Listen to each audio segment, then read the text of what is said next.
Bismillahirrahmanirrahim. Assalamualaikum class 7. How are you all? I hope you all are fine and doing great class. In English we are going to do word sentences of chapter Julius Caesar.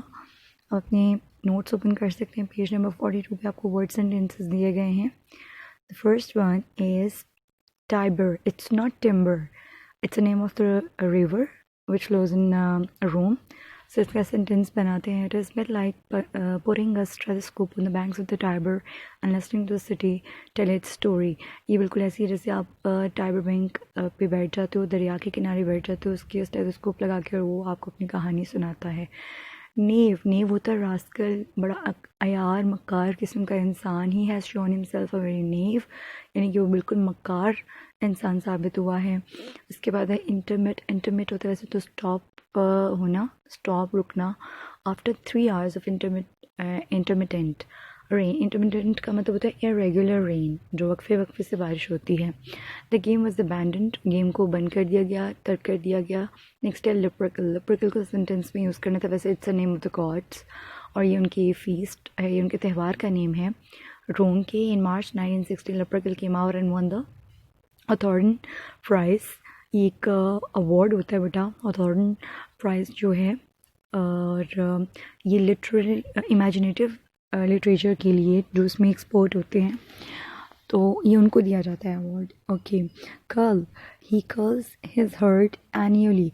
बेटा it's a idiom. Curls his hurt का मतलब होता है intentionally कोई इंसान, for example अगर एक इंसान है, एम्प्लॉयर है, वो हायर कर रहा है और बहुत से लोग उसके लिए अप्लाई करते हैं, but he doesn't have that much kind of that kind of available opportunities for those candidates. तो वो क्या करता है कि जो है ना, वो उसकी अमाउंट को, नंबर ऑफ जो है कैंडिडेट्स को कम कर देता है, रिड्यूस कर देता है. इसके लिए ये सेंटेंस जो है वो इडियम यूज़ किया जाता है.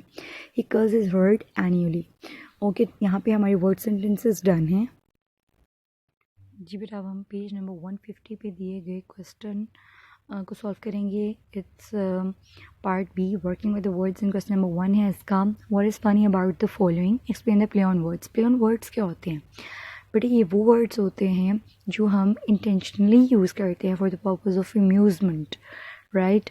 हालांकि उनके जो वर्ड्स हैं वहाँ पे हो सकता है कोई और वर्ड आना हो, हम जो वर्ड यूज़ कर रहे होते हैं सेंटेंस में इंटेंशनली, ताकि हम उसमें कौन सा कोई हंसी मजाक का जो है वो एलिमेंट उसमें ऐड कर सकें, इसलिए. So the first statement is cardboard belt is just a waste of paper.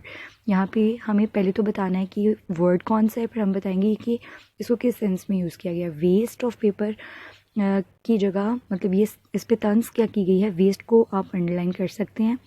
और जो इसका वर्ड बनता है जो इस पर उन्होंने तंज की है वो वेस्ट है, कि ये बिल्कुल बेकार है, पेपर ज़ाया करने वाली बात है. कार्डबोर्ड बेल्ट जो है वो ज़ाया बेकार चीज़ है. ठीक है बेटा. नेक्स्ट स्टेटमेंट है, मैं आपको इसका आंसर भी शो कर देती हूँ जी बेटा. ये जो हाईलाइट किया हुआ है यही इसका आंसर है कि वेस्ट को जो वर्ड था वो प्ले ऑन वर्ड था, और इसको किस सेंस में उसने जो है उसका टॉन्ट किया था, वेस्ट, बेकार वाला. ठीक है बेटा. नेक्स्ट स्टेटमेंट है हमारे पास, the thief who stole a calendar got 12 months. यहाँ पे उन्होंने इसको टॉन्ट किया है, जो प्ले ऑन वर्ड्स है वो है गॉट 12 months. गॉट 12 months का कैलेंडर के ऊपर भी तो बेटा 12 months ही होते हैं, और एक और सेंस में इसको जो है वो जो किया गया है कि अब वो उसको प्रिजनमेंट भी तो बेटा कितने मंथ्स की हुई है, 12 months की चोरी करने पे, तो ये उस सेंस में है. ठीक है, इसका आंसर देख लेते हैं जी बेटा. सेकंड स्टेटमेंट, बी स्टेटमेंट का आंसर है, he got a calendar which has 12 months on it and he also got 12 months, was sent to prison for 12 months. तो दोनों में आप देख सकते हैं कि उनका तंज का एलिमेंट क्या था, गॉट 12 months. नेक्स्ट स्टेटमेंट है, when cannibals ate the holy man they got a taste of religion. बेटा यहाँ पर cannibals का मतलब तो आप सबको पता ही होगा कि वो पर्सन, अ ह्यूमन जो दूसरे ह्यूमंस को खा जाता है. ठीक है, तो उसको कहते हैं बेटा कैनिबल्स.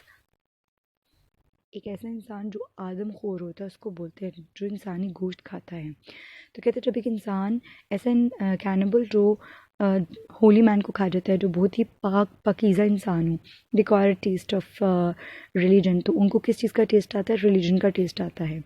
तो टेस्ट यहाँ पर जो है वो टॉन्ट किया गया है. टेस्ट का मतलब फ्लेवर होता है. ठीक है, तो ये उनकी टॉन्ट है इस सेंटेंस में. इसका आंसर है बेटा get a test of means to try something and test also means flavour. That's it. 1421 जो लिखा हुआ है बेटा इसको कट कर दें, इसका कोई मीनिंग नहीं है, ये वैसे लिखा हुआ है जी बेटे। नेक्स्ट स्टेटमेंट है D statement. You are right that I don't like soap but you don't have to rub it in my face. यहाँ पर जो लिखा हुआ है ना रब इट इन माई फेस, अब इस सेंस में आ रहा है कि आप सोप के बारे में कह रहे हो कि मुझे पसंद नहीं है, बार बार इसको क्यों कह रहे हो। एक तो ये मतलब होता है rub it in my face, और एक ये भी मतलब आ रहा है कि उसके जिस पर्सन से वो बात कर रहा है उसके फेस पे सोप लगा रहा है, ये इस सेंस में। ठीक है बेटा, एक तो रब इट इन का मतलब होता है रिपीटेडली किसी बात का कहना कि ऐसे मत करो, रिपीट मत करो, एक तो ये सेंस है, और दूसरा है कि रब इट इन माई फेस कि आप क्यों मेरे फेस पे बार बार सोप लगा रहे हो। ठीक है, तो मैं अब इसका आपको आंसर रीड आउट कर देती हूँ जी बेटा। इसका आंसर है rub the soap in my face. Rub it in slash लगा के लिखा हुआ है rub it in means to make someone feel even worse about something. एक तो इसका ये मीनिंग है, और एक वो रब the soap in my face का मतलब है कि उसके फेस पे सोप अप्लाई कर रहा है। ठीक है बेटा, सो नेक्स्ट स्टेटमेंट की तरफ चलते हैं। ये स्टेटमेंट है mister Ali who makes bicycle wheels is also spoke person. जी बेटा, इसका आंसर है spoke person the person who speaks about something. एक तो स्पोक पर्सन वो होता है ना जो ब्रांड इमेज के लिए हम लोगों ने अक्सर कंपनीज ने अपने स्पोक पर्सन रखे होते हैं, जो ऑडियंस के साथ कंपनी को कनेक्ट रखते हैं, उसका इमेज बिल्ड करते हैं और ब्रांड की पोजीशन को मेंटेन करते हैं। स्पोक पर्सन वो भी होते हैं जो मीडिया में होते हैं, जो हुकूमत की तरफ से होते हैं स्पोक पर्सन। बेटा एक तो वो होते हैं ना स्पोक पर्सन, और जो सेकेंड इधर सेंस दी गई है जो यहाँ पे प्ले ऑन किया गया वर्ड को, वो है मैन जो deals with the spokes of wheel. वो जो व्हील के अंदर डील करते हैं, व्हील्स के जो स्पोक्स में डील करते हैं, ये उसका मतलब दोनों सेंसेस में इसको किया गया है।